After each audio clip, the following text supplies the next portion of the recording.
Hey guys, Wayne Philmore here with you live. It is actually April 1st, 2017, April Fool's Day. It's 5:31 p.m. and I am live with Paulogia. So you can say Hello, hi to the everyone. audience if you want to. So today we're actually going to be having a very vibrant discussion on a topic that's very near and dear to our hearts and minds and souls, especially if you're a King James onlyist, younger creationist. So we're going to be talking about life after young Earth creationism. And first and foremost, since this is a very personal topic for myself and Paul, I was going to go and give my introduction and my background story, but I think it's better because you're the guest. Why don't you let everybody know who you are and your background and your introduction and just everything about that? Sure, I'm happy to do that. You are going to give me yours, though, right? Okay, perfect. So I was raised in a Mennonite home. For those of you who don't know what Mennonite is, that's slightly more progressive than Amish, but not a lot. And I was raised in, obviously, a very fundamentalist Christian home. I went to church all my life, became a Christian before I don't even remember it. And went through that way until I was a teenager. I got baptized at age 14. And I got really involved with a ministry called Bible Quizzing, which was a Bible memorization program, which kind of led me to the Christian Missionary Alliance denomination, which is more, I guess, a little bit more progressive as well, but still very fundamentalist, very literalist, very young earth, all that kind of good thing. Went to Bible school, went to a Christian Missionary Alliance Bible college. After that, had a career stuff. I don't want to get into too many personal details, although I'm happy to answer any questions as they come up. But I want to keep it sort of the point. Fast forward to about and I've been in youth ministry. I was very active in youth ministry, leading hundreds of teens in various provinces and states, including while I was in California. I was leading youth ministry there. And fast forward to about 4 years ago, when I started doing some research for a graphic novel I was writing, and it set off some alarm bells in terms of I needed to figure out some stuff about dinosaurs. And as I was looking at the research, just some of the stuff was sticking as not jiving, obviously, with what I'd been taught. But I kind of set that aside for a little while, but came back to it to figure out what was going on, and came to realize that the young earth position I was holding was not in fact correct, and it was in fact quite incorrect based on the evidence, based on all that I could see. The more I researched, the more I knew that particular position was wrong. After that, obviously that doesn't mean anything about one's faith, but Wayne hasn't spilled the beans yet, but for those of you who don't know me, I'm an atheist. And after I kind of got turned around on the science, it set me to a reset button to look at literally everything that in my faith, including how the Bible was created and whether its claims can be substantiated, all that kind of thing. And I came to the reluctant conclusion that there wasn't adequate evidence for me to any longer continue believing that there is a God, or, well, I shouldn't say, I'm not sure that there's a God, but that the Christian God isn't in fact a real thing. And that in all my research, I started looking at other religions, that I have yet to find at this point any God claim that I can evaluate as true and hold that as a position in my life. So that's the quick version. I'm sure we'll get into questions and details later, but is that good enough, Wayne? Oh, that's perfect. Okay. I guess now it's my turn. Yeah, your turn. And I guess I landed up on YouTube. So for those of you who don't know, I kind of now, Wayne and I met because I've started doing YouTube videos talking about young earth creationism as he does. So we kind of landed in the same space. Pretty much. My story basically is I'm a young kid from Philadelphia, Pennsylvania, East Coast of North America. And I grew up in I guess you could say a Christian home, but we weren't really churched. I mean, we knew about the Bible. It was stuff we talked about every now and then, but my family isn't extremely religious. The religiosity of it, I actually got into on my own as I got a little bit older. So in my teens, I would say about I actually became a dedicated Christian when I was 16. And so when I was 16, dedicated my life to Christianity, and I was really interested in theology because as you get older, I think you start to question the meaning of life from a more philosophical aspect. You know, why am I here? Where did I come from? Where am I coming? You know, where am I going when I die? Stuff like that. And I was looking into the different evidences for God, and I was looking at arguments from both sides. Arguments, you know, why God doesn't exist, and why people do believe that God does exist, right?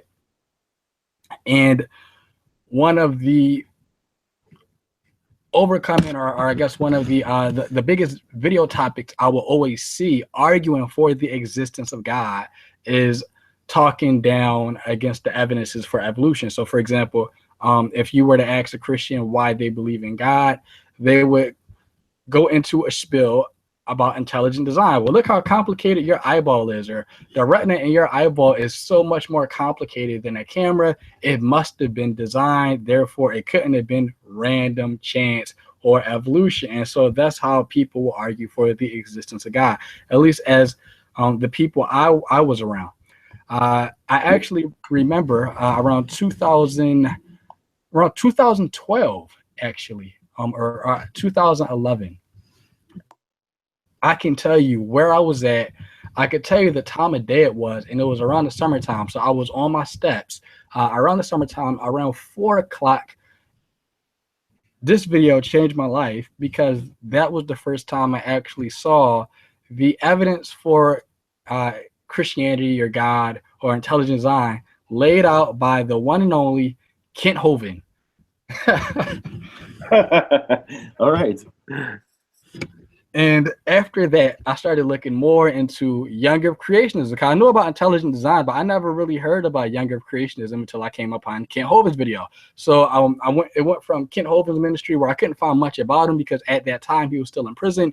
Then I got deeper into Answers in Genesis. Then I got into ICR, and then after that, it was basically the sky's the limit. And so I was a hardcore, die-hard Young Earth creationist, which you guys can actually see if you look at my old YouTube videos. You can see where I was in my thinking a couple years ago. I fast forward a couple years after that, in about 20, it was, no, actually around 2015 or 2016, I came to the Great Debate Community, met Steve McRae, Dragnut, Sam the Scientist, all those great guys. And I had a debate with Steve, made me change my opinion on what I thought about, you know, evolution as in macroevolution. And then I kept on digging into the different evidences. And as you know, I changed my mind. I changed my mind on the science, on the theology. I'm still a Christian. It didn't affect my faith at all, but everybody is affected differently. And so I can definitely, I can relate to what you were saying, because even while I was going through the evidences, the psychological trauma is so much. The evidence can be overwhelming, and you don't know how you would respond to it. And so that's what I would say. What do you think, Paul? Would you agree with me? Am I agreeing? I 100% agree with you, and that's where I find it fascinating. You and I have, you know, similar stories up to a certain point, just different conclusions. But you're absolutely right. So similar to you, I got introduced to Answers in Genesis first. So I set out to find out. I decided I'm just gonna prove to myself that this young Earth stuff is right, because I just hadn't in my life, like a lot of Christians, unfortunately, they don't question. They kind of, especially if you're raised in it, it's very comfortable to not check up on things. You kind of have pastors and teachers and people who spend their lives studying this stuff telling you that it's all right. So, okay, why should I waste my time? I'm a computer programmer. I'm a whatever. I'm gonna, I'm involved with my life and my career. I'll take your word for it. So I just decided, I'm just gonna do the crash course, and I'm gonna, prove to myself with all the best apologetics that this is all right. And then I got to the Ken Ham Answers in Genesis books, and I flipped through them, and I'm kind of like, these answers are terrible. These are not, like, I didn't even know what the right answers were, but I just kind of knew that this is not right. And yeah, and that was very shaking to me. I literally, was walking around shaking that day. I kind of remember it too, saying, "Oh my goodness, what are the ramifications to my life if all this stuff I believed was wrong?" Yeah, so I totally get it. And it's like your whole world comes crashing down, and you're like, wow, like the people who are telling me about, well, I know that's for me, the people who are telling me on the other side, you've been duped and you've been bamboozled. It's hard, at least it was hard for me, to believe those other people, because in your mind you're thinking, oh, these younger creationists, they would never lie to me. Yeah, I totally get it. And as a guy who went to Bible school, I just flash back to all my courses. I'm like, were these professors literally like, were they lying to me, or did they not know? And how could they not have known if they spent their whole time studying? It's uh, yeah, it's very unsettling. And you're absolutely right. The embarrassment of being wrong also is also tough to overcome. It's embarrassing to think about what I believed. Yeah, I it assume the is. same for you. Yeah, and it was so funny. So right after that, around that time, a couple months later, took some more courses, and I actually became certified to be a substitute science teacher. So I wasn't I guess you could say a permanent on staff Sure. science teacher, but I was a substitute science teacher. And just imagine how differently I would have taught science had I believed younger creation. I probably would have lost my job. Probably. and Well, I so think, yeah, go ahead. I was and just so gonna say my mom was a biology teacher, and she raised me like this way. And I just, that was the other thing. I'm like, what in the world has she been teaching her students all this time? oh gosh, Yeah, and you know, so my mom's a teacher, but she never taught that high up. So my mom taught third grade for the last, I think, 12 years. And so, you know, I would go and ask my mom those things, but like that wasn't her expertise. She teaches third graders. So I mean, the most my mom can tell me about is about the hydrological system and stuff like that. But right. you know, as far as evolutionary genetics and stuff like that, my mom doesn't care because that's not her field. So yeah, but I just would ask you, what do you think held you back from looking into the different evidences that you now know about? That's actually a really good question. I Part of it was, looking back. I think part of it was the laziness that I talked about. So I had a great career going. Was raised in a family. Part of it was just my acceptance of authority, and that is something that I believe is a very strong part of Christianity. Is just that general sense that someone, it's top down. Someone's telling you what's true. So I fell with that. The other part, I told you, I was doing this research for this book. It took me a whole year before I came back because, uh, looking back, I was a little bit scared about what I was going to find. I was a little bit scared that I was going to learn that I was wrong, and no one wants to do that, right? So those two things, I would say, the authority and then the possibility that I was wrong. Is that the same for you? Or what was holding you back? It was a little bit different for me. So I wasn't afraid of being wrong because, like I said, like if it turned out to be true, so what? But at the same time, what definitely helped me back beyond a shadow of a doubt was that the Christians who accepted a younger position, they demonized the other Christians who, even so, we have older creationists who don't accept evolution, but they accept the age of the universe and the earth. But those younger Christians will demonize the old earthers and will say, oh, well, they're just as bad as the evolutionists and et cetera. And so by me accepting, you know, this theory or this model, it was almost like I was spitting in the face of Christian theology and all of the scholarship.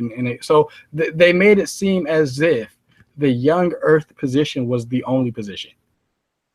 Yeah, and that's unfortunate. All denominations, and it doesn't matter what the position is. That's just, the whole denominational structure is obviously something not Jesus would have wanted or taught. The common doctrines should really prevail. But I hear you. For me, it was things like pacifism and other things that, if someone from my church had, ever bought a rifle or a gun, that would have been, enough to ostracize them. There's, it's interesting how different congregations. Some churches accept alcohol. Some churches accept homosexuality. It's all very contextual, and that actually helped me to come to the understanding that a lot of people in all religions kind of shape the God to their own situation, as opposed to the other way around. As opposed to letting God define them, they kind of define the God that fits what they want to do. Right. And you know what's interesting? What really I would say this whole journey actually blessed me, because when I was done throughout this whole process, I just kept on thinking to myself like, wow, I would have never thought to even have create a universe the way if this is the way God created it, and I've been fighting against this process of how he did it this whole time. I would have never thought they had made a universe like this, because I thought he did everything in, 6 24-hour days and really quickly. But no, how much more elegant and more brilliant is it that God, took his time over the last 13 billion years to make life, or at least the universe. So it's really odd, and it's funny because like you said, people conform the God to their own idea. And so, for example, notice how the younger creationists, at least Americans, I can only speak for Americans. If you go to if you go to different countries, like Hugh Ross, he's from Canada, and so yeah, as am I. I think you know that, right? Yeah. yeah. He said the first time he came over from Canada to the U.S., he never heard anybody argue for the days in Genesis being literal, but he did point out that there is, of course, a language barrier, because Americans don't really know that much about Eastern culture or how to look into ancient texts, and so the plain face reading English value of the text, it just isn't the full you're not getting the full benefits of it. And so a thousand years ago, or maybe 2,000 years ago, whatever, people would have never had looked at the scripture the same way as an American does. But notice how an American comes to the text, they read the text, and they say, oh well, I perceive it to be 6 days because of our culture and how we understand things. Therefore God must have done it in 6 days, and it can't be any other reason. And so in a sense, that is making a God in your own idea, or in your own image. Yeah, that's exactly right, and that's I identified that in myself as well. When I came to that, was that I used to, when I was a believer, really look down upon what I would call liberal Christians, who could treat some parts of it as allegory and some parts of it, in other ways, with other looser translations. And I honestly, I look down on them, and I even question their salvation and things like that. And I'm a little bit ashamed of that at this point. Uh, I felt that I still remember being so rigid in my thinking that young earth was right, and everything about it, that all the passages had only one interpretation. That's a real danger. And I think, as I meet more and more people who are losing their faith, and it's a tough thing, and we don't need to go into that, but there's a whole community of us who leave the faith and the ramifications of that. I find a lot more coming out of the background that I did, that where it's literal or nothing. It's all or nothing. And if you come at the Bible and say it's 100% the way I think it is, or it's 0% the way you think it is, then I think it's easier to shatter and land on the side of the fence where I am. Right. I think it's a lot safer too to let people know whether what you choose to believe as far as the science goes, or even some of the theology, because there's some people. So there's some theistic evolutionists who accept, or they believe that the Adam and Eve weren't historical figures. Then you have other Christians, theistic evolutionists, who believe that they were just allegorical or metaphorical. Now, you could hold either position, and you can still be a Christian. I mean, you can still make it fit. To me now, and I'm at the point where it honestly doesn't matter. You can make it fit either way. But I just look at it in a sense where now, and I just want to see what was the original Hebrew author thinking. I don't really care about the sciences and et cetera that much. I mean, you can fit it in there. You see my model where I say you can make it work. But it's not really about that. Yeah, it's about what's true. The danger in that, though, is that anytime you can do that, I remember a few years ago you made it fit one model, and now you make it fit another model, and maybe in a couple of years you'll make it fit a different model. You hold that to kind of be that. Look how true it is, because it can apply to all situations.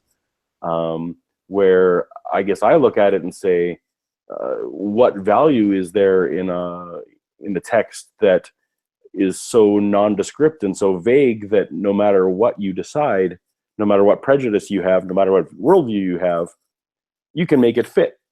I mean, what kind of a God is making a text that's so vague and so unclear that it just, whatever the bias of the person is, it all works? that's one of the areas where I'm curious about how you landed on the side you landed on.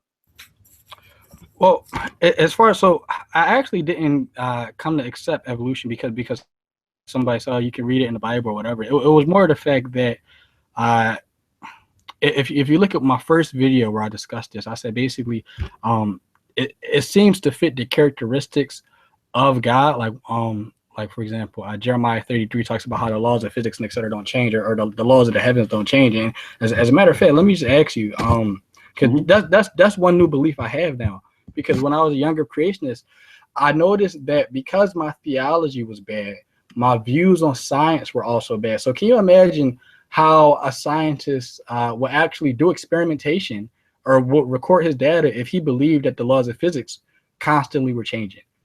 And we just would never know theologically, and it has effects on your science. And so once my theology on that aspect got straightened out, like, no, the laws of physics don't change, they're fixed, they're whatever. My science also came into place, and so I will ask you, what are some new beliefs that you hold to now, as far as, like, I know you're an atheist now, but like, are there any other, like, I guess even new principles that you hold to? Sure.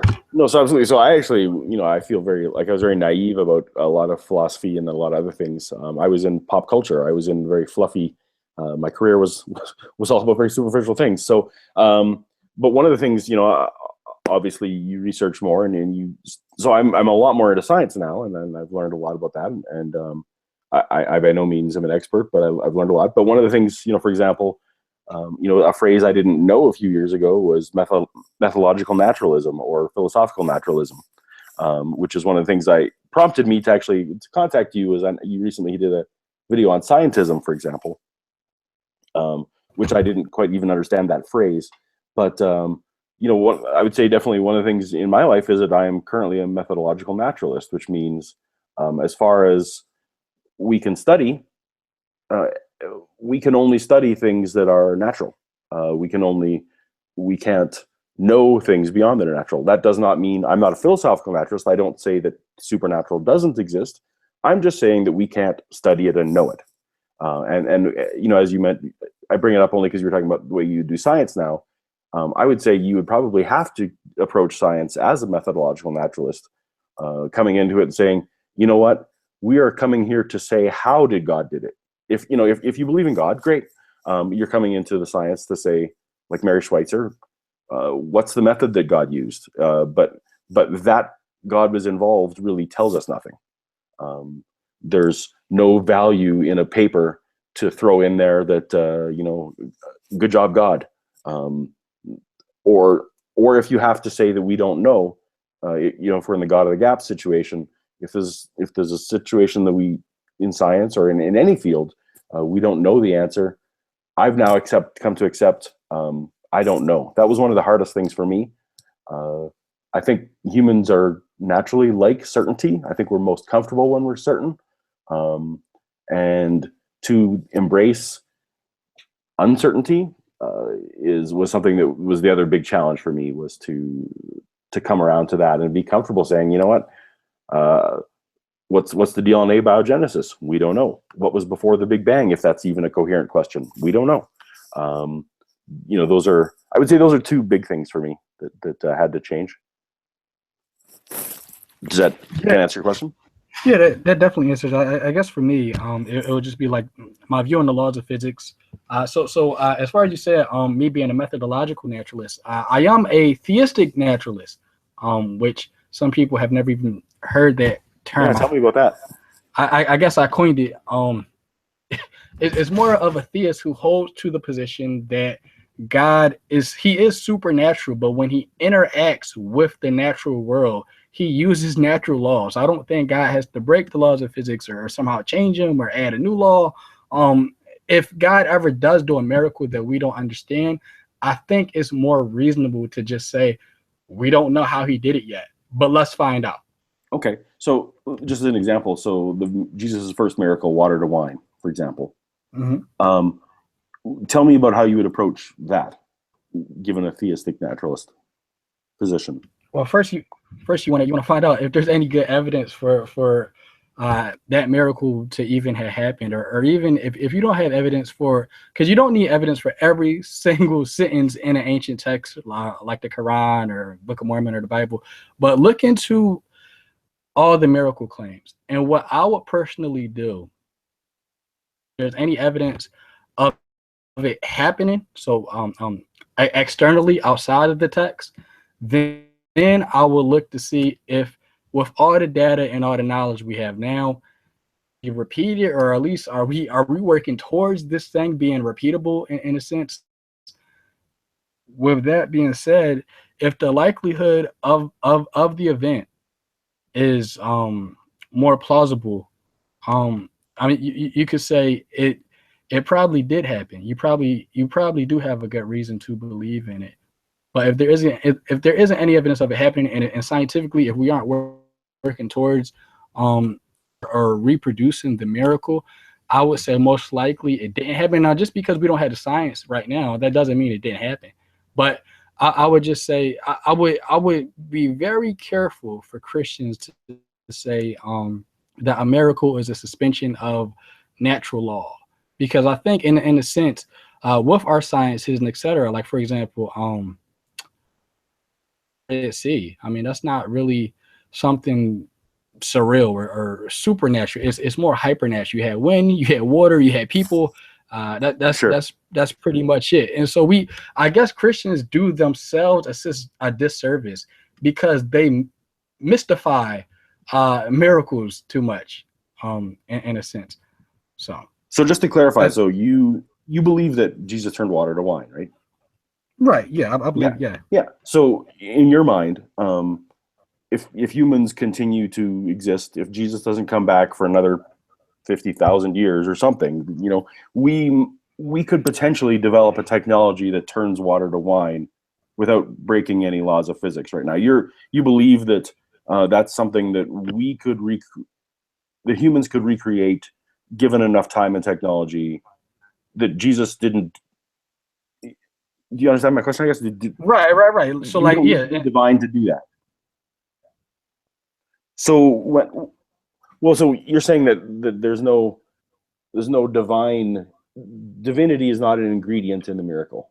Is that what you're saying? well, it's divine because he didn't. So you have a supernatural being interacting with the natural world. So it's divine simply because it was God who was the one who did the miracle, and he didn't have the tools. He didn't need the tools.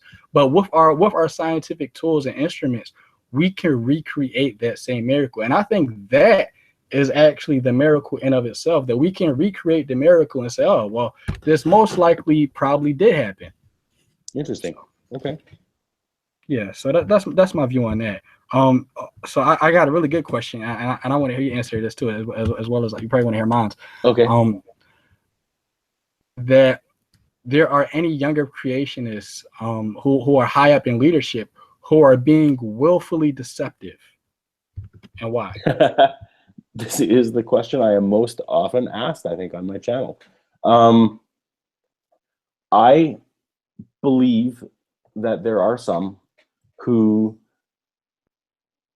are willing to lie and promote ideas that they know are not as don't fully support what they think because their finances and their livelihood depends on it. I think that they have convinced themselves that they have a good reason and that it's true. I can't point to the Kent Hams, Derek Hovens, and Ken Hovens, and I can't point to them and say, you know what, they fully disbelieve it. But I think, I've talked to Eric quite a bit now, and he knows a lot more about evolution than he pretends to on his show, for example. And given that he understands what he sometimes lets slip that he understands, I just I can't accept that they fully own it. So I don't know. I guess I don't want to accuse anyone of lying without evidence. I think that would be ridiculous. I suspect some of them, though, are willing to use evidence that they know is crap to support a conclusion that they believe is a greater good. Is that a good answer? I don't know. What do you think? Oh yeah, I definitely think Ken Ham.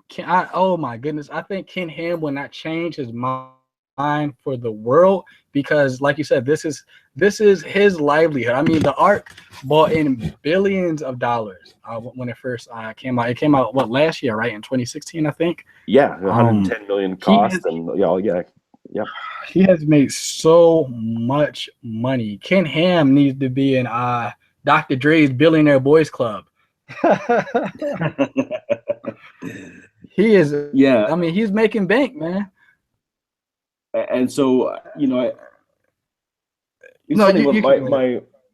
I was gonna say it was when I was a youth, when I'm older than you are, but uh, I got into when I went into my music phase, young discovering music. I went into Christian music because I felt that was what God wanted me to do. God didn't want me to listen to the bad lyrics, of the other music. And my father said something that really stuck with me all the time. He was listening to some of the stuff I was listening to. He's like, "Do you think any of these guys would actually have a career if they sang secular lyrics?"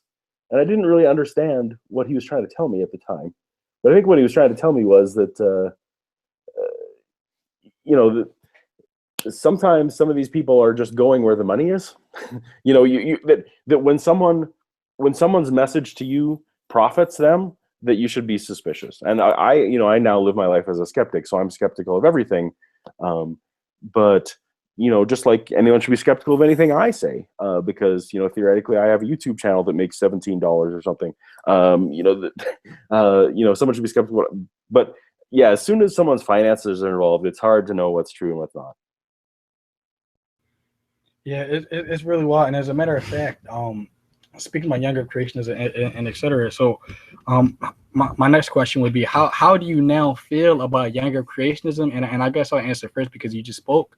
Um, Me personally, there's a verse in Matthew, I think it's Matthew 18:6, and Jesus basically says, if anyone causes one of these little ones to stumble, uh, it would be better for us to basically have a large millstone hung around their neck and for them to be drowned into the sea. And most people always quote that verse. And I know Kent Hovind, he will always bring up this quote with a picture in the background of Adolf Hitler, and he would say, "See, look at how Hitler used evolution to shape the minds of young youth and lead them away from God." But the irony in all of that is that we need to actually have this same quote with Kent Hovind in the background, talking about how Kent Hovind is making the youth turn away from God because younger creationism is by worse uh, more detrimental to anybody's faith than anything than what Bill Nye or Neil deGrasse Tyson or any of the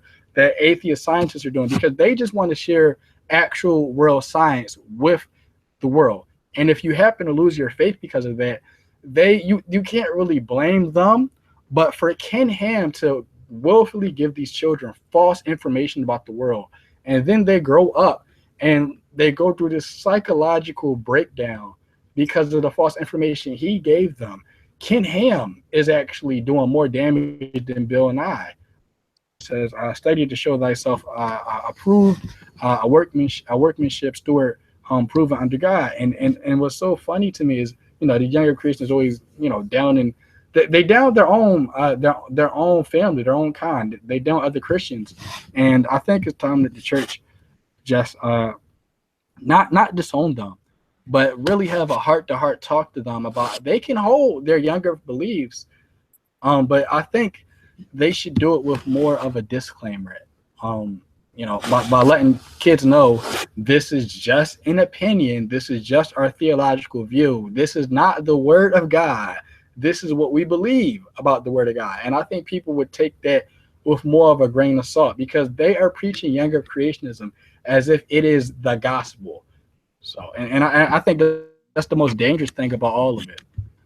Yeah, I would have to agree, and obviously I'm living proof of that. My first video on my channel is called "Ken Ham Made Me an Atheist." I mean, he shattered my faith more than than anyone else.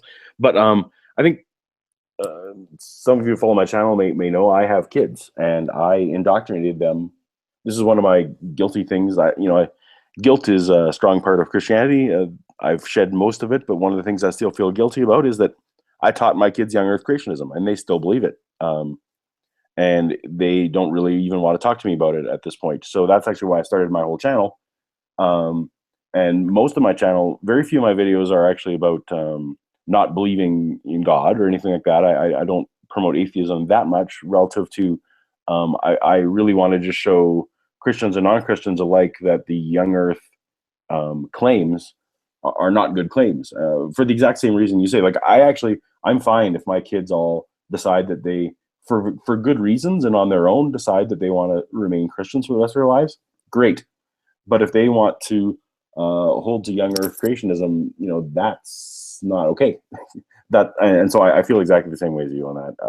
It's if Christianity is to survive, it needs to adapt to shed that, at least as a prerequisite for those who feel like it's a prerequisite for salvation. And most don't, but they call it an authority issue, right? But what's odd is that they talk about how God's word is infallible. Ken especially is on this. There's the God's infallible word, and then there's the science's fallible opinions that are always changing. But he doesn't talk about the layer of interpretation that comes between what man's word is and what God's word is. And so he wants to slug Hugh Ross in the face when they're in the same room. When I believe both men are genuinely looking for the right thing, and they both have interpretation of the same scripture, and that interpretation is fallible. I think you would agree. Oh yeah, younger creationism is fallible because it's wrong. But well, yeah. I mean, and obviously, I went to the extent of rejecting all of it. But even if you want to hold to the scripture is still true, you got to leave room in your faith that you might be interpreting a verse incorrectly. So anyway, that's one of the frustrations. So I 100% agree. And this whole journey for me is humbled me in the fact where I'm constantly asking myself, am I wrong? And what I tend to notice, as a matter of fact, biologos, or I'm saying it wrong, Philly accent, biologos. Okay, I pronounced it wrong there too. Yeah, they actually made an article about this, and I think the title of the article was "Are Scientists More Humble Than Theologians?" Because oftentimes we see people cling to certain theologies harder than scientists hold to certain models of science. So a scientist would be more willing to scientific models wrong. Maybe we should go back and do a revision. And just like science is always being constantly revised and corrected, I think it's appropriate to do the same with theology as we learn more about the world. Or maybe we might even find a new ancient book that makes us question a lot of things about our theology. And you can still be a Christian. But at the same token, I think you're cheating yourself if you don't want to do these revisions. And in the end, you really don't have anybody to blame but you if you don't. So that's my point in it. But my next question to you would be, so would you say basically did evolution itself cause you to lose your faith, or was that the nail in the coffin? Neither, actually, but that's a great question. Evolution, chromosome 2 was the turning point for me. Chromosome 2 fusion. Once I learned all about that, I'm like, okay, evolution is true. Now what? So then I had to go with that. So I actually went back, and what turned me away was I went back to look at how the Bible was created. I went back to all my Bible school classes about what I was taught about how the Bible came to be and about all its claims. And I learned about basically how the book was really it's man-made. It's a man-made book that it was adapted. I learned about documentary hypothesis, how Genesis 1 didn't even exist until 700 AD. A lot of the things that I just went into. I came back to the Bible assuming nothing, assuming that it had to prove itself to me. And there's just insufficient evidence to say there's divinity. I looked at things that I used to feel were really good prophecies, and I went back and I'd look at the original text, and does the original text even make a prophecy, let alone is it actually fulfilled?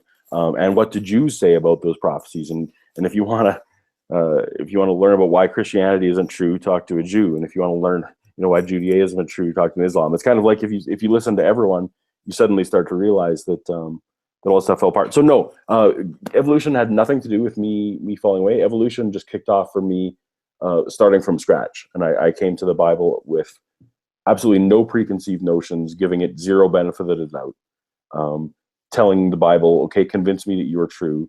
I understood I understand what you did. I listened to Hugh Ross. I read Hugh Ross. I Peter Enns. Lots of great writers who reconcile theistic evolution. But in the end, I just found it all cold. So no, that evolution was just sort of the start of the journey, not what caused it. Yeah, I can see the same thing, even though we came up on two different sides of the coin or token. But as for me in evolution, I now don't look at evolution as some evil, maniacal thing that was just created by atheists in the lab so they could try and disprove God. And I understand that's not how any of science is done, because people who hold to the younger view, I'm not sure how they think we get the theories and the models we have today. I guess they think in the same way certain atheists would say that the resurrection is a conspiracy. You have the younger creationists saying that the science and everything is a conspiracy. And so when I changed my opinion on that, I understood that everything we know about science, it isn't just hearsay. It's observational fact about the natural world, and it helps us to understand God or the Creator, Jesus, better. And now my new view on evolution is not only do I think God used evolution as a mechanism for creation, but if you look at some of my other videos, me and another brother in Christ, we basically will argue that evolution is one of God's mechanisms for salvation. I'm not going to go into that now, but you guys can look into that. And I know you brought up the documentary hypothesis. I think Gleason Archer, I think he did a response to that. It's like a really yeah, General sent me that, and there you go. I still, with my own eyes, I kind of tore that apart, and I still see it now. There's that Old Testament was constructed; it was not written whole cloth. Anyway. Well, yeah, we'll talk about that later. But sure, exactly.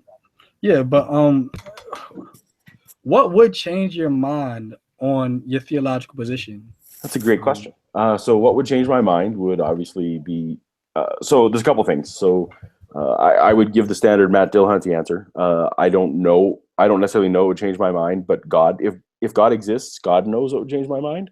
And I have thrown the words to the sky, as it were. As a promise to my sister, I occasionally throw the words to the sky and say, God, if you are there, show me that you are there.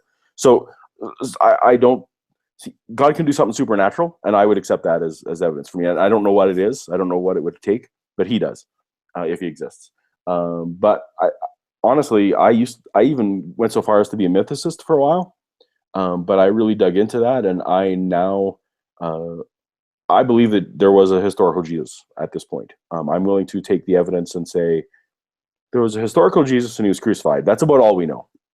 But evidence has led me that far to say, you know what, mythicism is a step too far. So I take that as the external evidence, and Tacitus and Josephus essentially are the nails in the coffin for me there. So if we find more evidence, if we find evidence of the Exodus or evidence of really it's the evidence of the supernatural claims. I think there's a lot of mundane details that get affirmed, but that's fine. I mean, I write historical fiction. I'm a fiction writer. One of the graphic novels I wrote, has literal words from Ollie North in it, from his contra hearings. That doesn't mean that the rest of my work is true. So I guess sufficient evidence and or God intervening are my two things that could change my mind. Hey man, I'll definitely be praying for you, bro. Somebody in the comments, they commented, speaking about the supernatural too.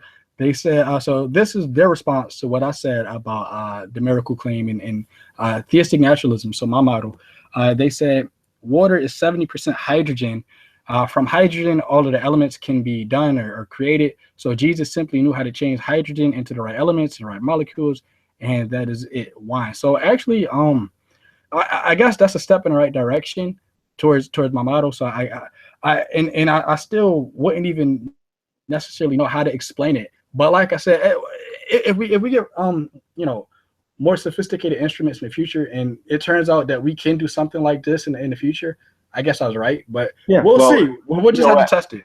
and I would love that if we ever get to the point where we're getting Star Trek replicators, where we can just say, "Hey, tea Earl Grey hot," and it makes it out of the rest of the elements. Great, that's great. Oh, I lost my question. All right, continue on. Oh yeah. So my answer to will anything change my mind on as sort of my theology? Because right now, if anything comes, from if I get any new data from new scientific evidence, it wouldn't really shake my faith theologically. I mean, my faith was a little bit shook when I came out of younger creationism, but what really held my Christian composure together is that I understood, or I at least started to understand, that how you view creation, it really doesn't matter, because the reason we're Christians is because we actually believe in Jesus Christ, living, dying, and resurrecting from the dead. And so, like, how he did it, and did God do it in 6 days, or was it billions of years? Did he use evolution, or did he just like magically make everything? It really didn't matter to me. And once you get that out the way, everything else falls into place. So even right now, I would tell people not to even take my model, my personal model that I have, and I would just tell them to first look at how an ancient person will look at Genesis, and then if you want to compile your own model after that, where you get your science right, you get your ancient Hebrew theology right, well, then you can go to work. But as for me, is there anything that would change my mind on the theology? Yeah, absolutely. If somebody could bring me, I guess, good evidence showing that, the resurrection was a conspiracy, or maybe the Bible was made for manipulation or control. There's a number of different lines of evidence that people could give me that could change my mind. And I'll tell you what, it wouldn't be the end of the world for me. It just means that I had to go out and seek and search and find. But as of right now, I'm not convinced of any other argument or lines of evidence I've been shown. But absolutely, I am willing to concede, because I'm a human, and I could be wrong. So, what is the most compelling evidence for God, in your opinion? The incarnation. What convinced you? I guess incarnation convinced you.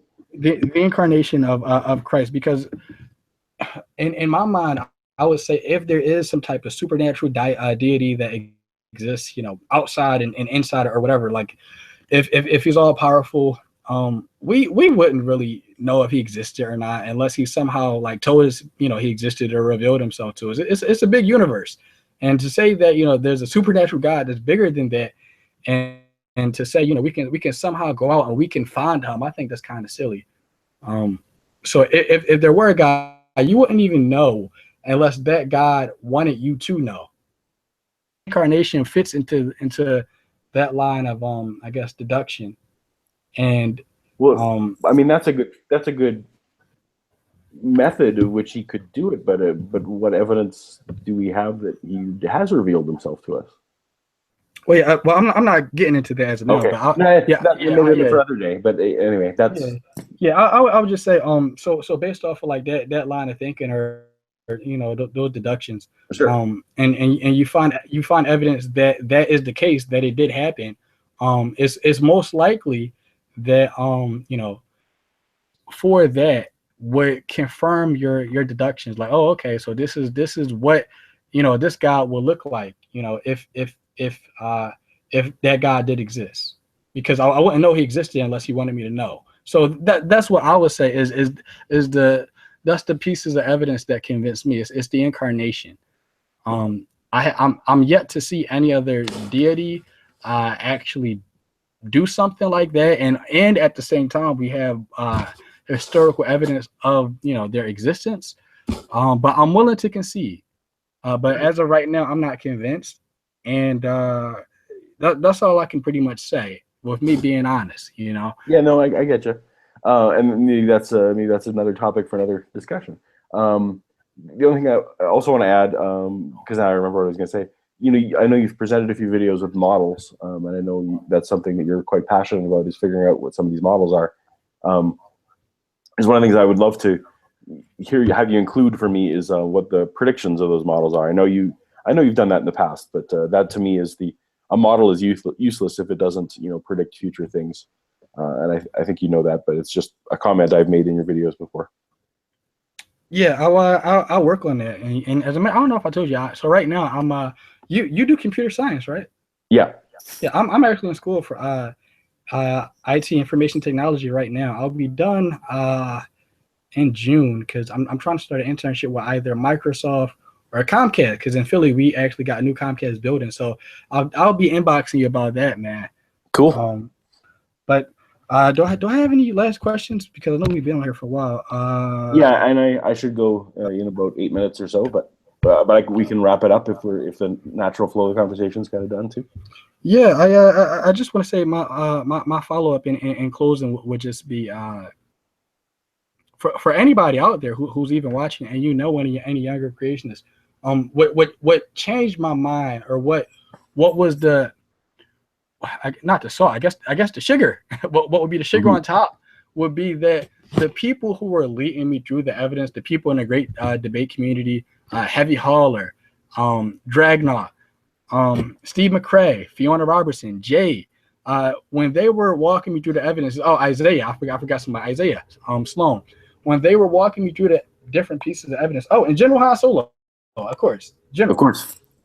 How could I forget him? When they were walking me through the evidences, they never attack my faith. They never say, oh, if you ever accept evolution, you're going to have to let go of everything else you believe in, and your world is going to come crumbling down. They actually were very cordial and nice to me, and they kept on relating to me that just because you accept, a scientific idea, that doesn't mean anything as far as your theology goes.